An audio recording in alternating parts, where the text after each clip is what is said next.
Matthew chapter 22.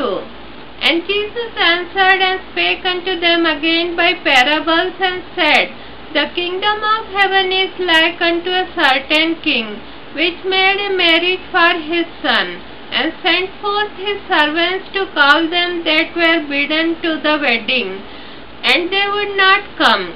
Again he sent forth other servants, saying, Tell them which are bidden, Behold, I have prepared my dinner, my oxen and my fatlings are killed, and all things are ready.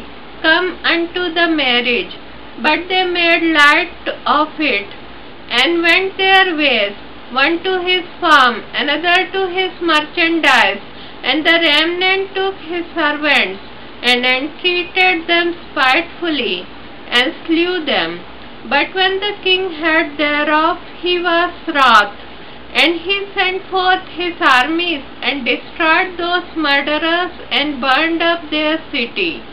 Then saith he to his servants, The wedding is ready, but they which were bidden were not worthy. Go ye therefore into the highways, and as many as ye shall find, bid to the marriage.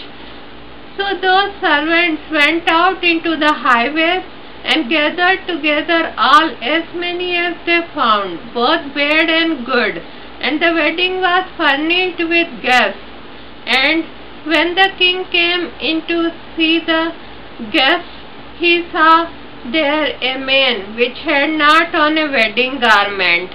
And he saith unto him, Friend, how comest thou in hither, not having a wedding garment? And he was speechless.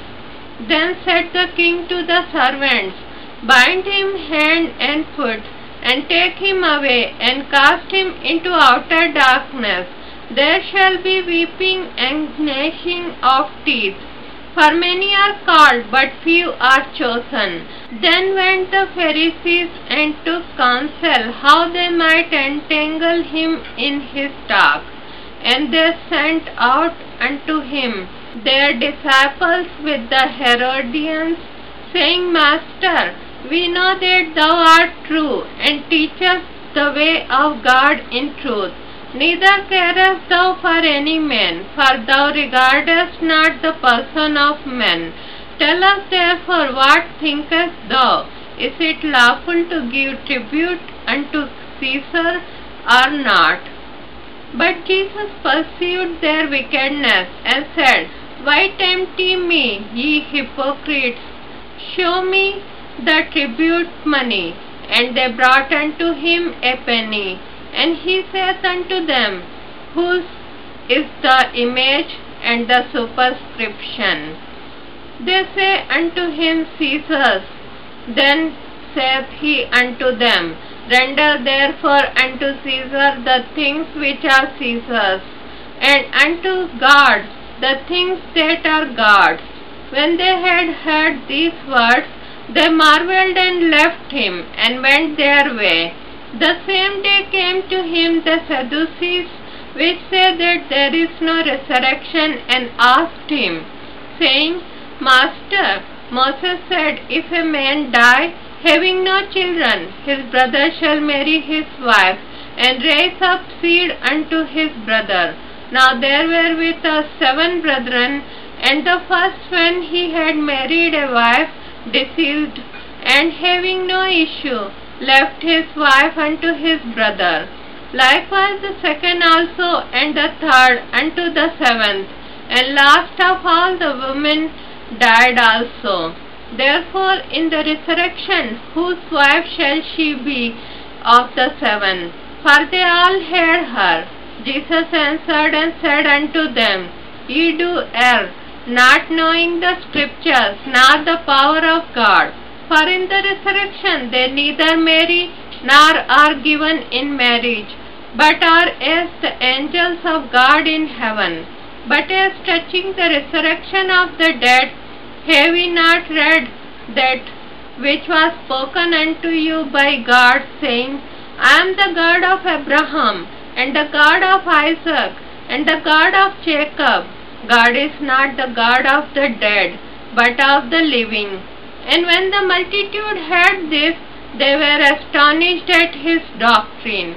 But when the Pharisees had heard that he had put the Sadducees to silence, they were gathered together.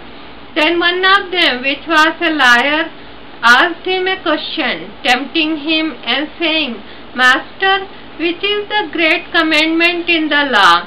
Jesus said unto him, Thou shalt love the Lord thy God with all thy heart, and with all thy soul, and with all thy mind. This is the first and great commandment. And the second is like unto it, Thou shalt love thy neighbor as thyself. On these two commandments hang all the law and the prophets. While the Pharisees were gathered together, Jesus asked them, saying, What think ye of Christ? Whose son is he?